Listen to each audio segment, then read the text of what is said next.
Hello to you. My name is Maria Kondzielska and this is Poland Daily Culture. And I do hope you like art because here with me is Małgorzata Kosiec, a painter. Thank you again for inviting us to this place, to your studio. Thank you for coming. And when you talk about your art, you often talk about the spirit of an age, in German Zeitgeist. Yes.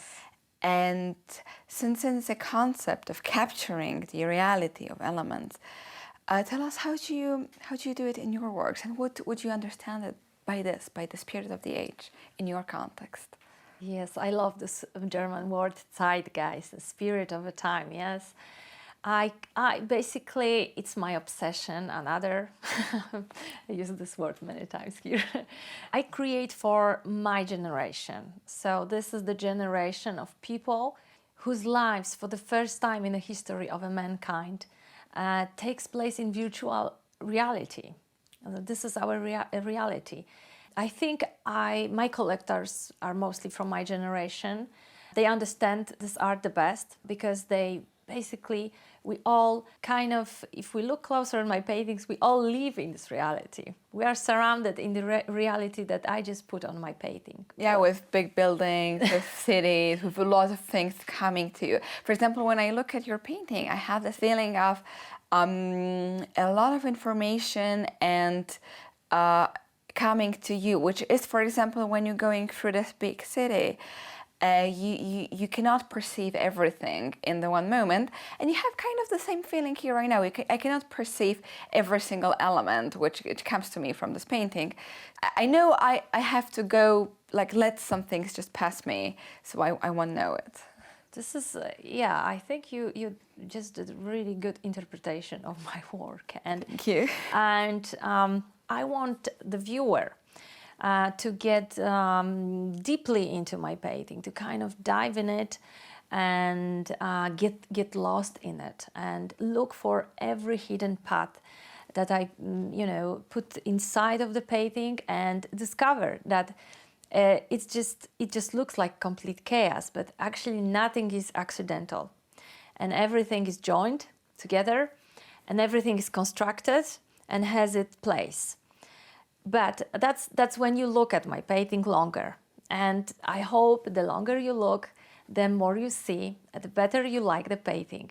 But just this first impression, wow, is the most important in perceiving art. And I really care about this first impression. And then I would like to stop the viewer and look for more. And so what actually would you like to pass to the future generations, to people who will look at your paintings like in 100 years, for example?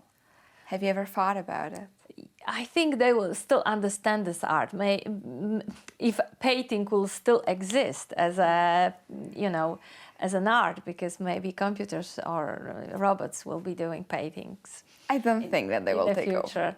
If I can say one word about my inspiration from modern times that we live in, it's the word screen.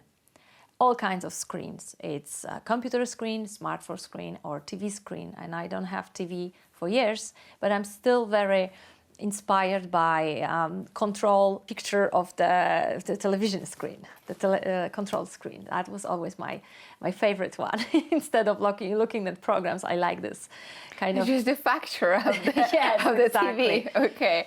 I hope to be very futuristic in what I'm doing, and I hope the next generation will easily understand my art, because this art is quite understandable. I would say so as well. Yeah. But also tell me, when you were going through this path and getting to this process, what other artists were your biggest inspiration? Who did you like so much, for example, during your studies? I have been obsessed with Caravaggio since my high school. And this obsession is so big because I even, as a young person, I prepared some presentation on him, on his history. And I think I was even one of the first people that had so much interest in him, because now he's very popular again. And coming back to technique, he was the master of chiaroscuro. So chiaroscuro means emerging from the darkness. And if you can see some Caravaggio in my abstract. There is an element of it. I would say I see it, that you paint with, you use in darkness as well as an element. Yes, and then even more, it's more visible, obviously, in my figurative art. And you know, it's hard for me to give you some example of contemporary artists, because there are so many of them. Which of the Caravaggio's painting is your favorite? I don't know English, exactly English name of this, because it's funeral. It's Christ being put to the grave. How do you help me, Marysia? The Christ put to the grave. Yeah, the body of the Christ. Back to the grave. The other, I don't recall this painting, but it was on an exhibition in National Museum in Warsaw when I was like 18 or something.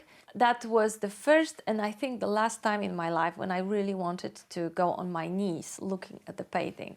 It was really touching something more than us, something divine. Absolutely divine and spiritual. And the way the body was painted, the way the perspective was treated, like we all had the feeling like these people from the canvas will maybe fall on us, on a viewer. So it was absolutely revolutionary to me. It was like a big artistic trauma looking at this painting. It's still in me for so many years. So it matters what kind of big paintings we see.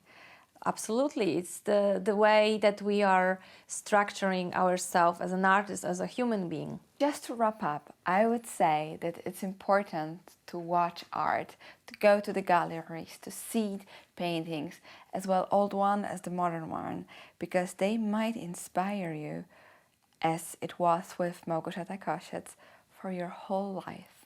And thank you very much for watching and being with us.